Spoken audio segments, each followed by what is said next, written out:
ইচ্ছে করছে জানেন, আমার ইচ্ছে করছে নয়ন বা রণক দুজনের যে কোনো একজনকে খুন করে ফেলতে। না না না মানে ওদেরকে খুন করতে পারলে কিন্তু না না সবাই ভয় পেত, টিমটা ভেঙে যেত। এখন এসব করা যাবে না। ভাইজান এখনই করার সময় এটা। এখন মাথা থেকে সমস্ত বাদ দাও। এখন খুন টুন করলে একেবারে আমরা ফেঁসে যাব। তাছাড়া আমার বন্ধু বান্ধব বলেছে যে আমাকে নানাভাবে অনেকে ফাঁসানোর চেষ্টা করছে। এখন এগুলো কিছুই করা যাবে না। তুমি অল্টারনেটিভ চিন্তা করো। জি ভাইজান। ববি মাঝে মাঝে অফিসে আসবে, একটু পাগলাটে ধরনের, বুঝতেই তো পারো। ওকে একটু ম্যানেজ করে নিও। ভাইজান আপনি এসব নিয়ে একদম চিন্তা করবেন না। ববির বয়স আর কতই বা, ওর এই বয়সে গ্রামের মেয়েরা এখনো লেখাপড়ার পাশাপাশি ওই সাপ লুডো খেলে। মা মরা মেয়ে আমার, আমিও সময় দিতে পারিনি ঠিকঠাক মতো, তাই একটু। ভাইজান প্লিজ আপনি সব সিলি বিষয় নিয়ে একদম ভাববেন না। যেটা বলতে চাচ্ছিলাম ভাইজান, যেটা মানে আমাদের বেশ কিছু ব্যবসায় কিন্তু ইদানিং খুব লস হচ্ছে।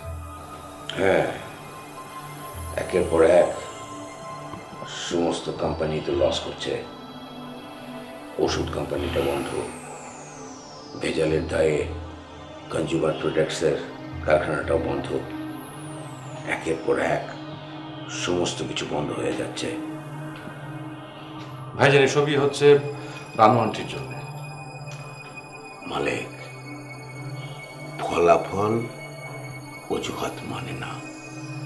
আসল কথা হচ্ছে মানুষ আমাদের উপরে আস্থা হারিয়েছে। আমাদের কোনো পণ্যে তারা আর বিশ্বাস রাখতে পারছে না।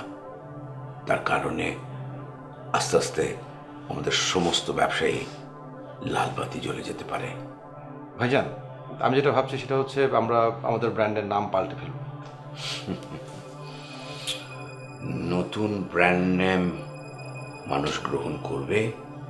নতুন ব্র্যান্ড নেম স্ট্যাবলিশ করা দেখি এত সোজা? বরং নতুন সন্তানের জন্যে মেয়েকে মায়া না করে বড় হওয়া সন্তানকে মায়া দেখাও, তাকে বাঁচাও।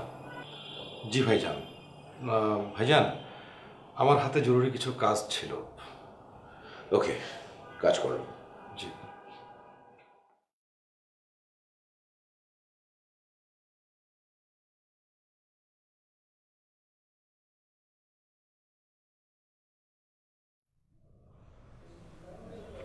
কিছু বলবে বলে মনে হচ্ছে।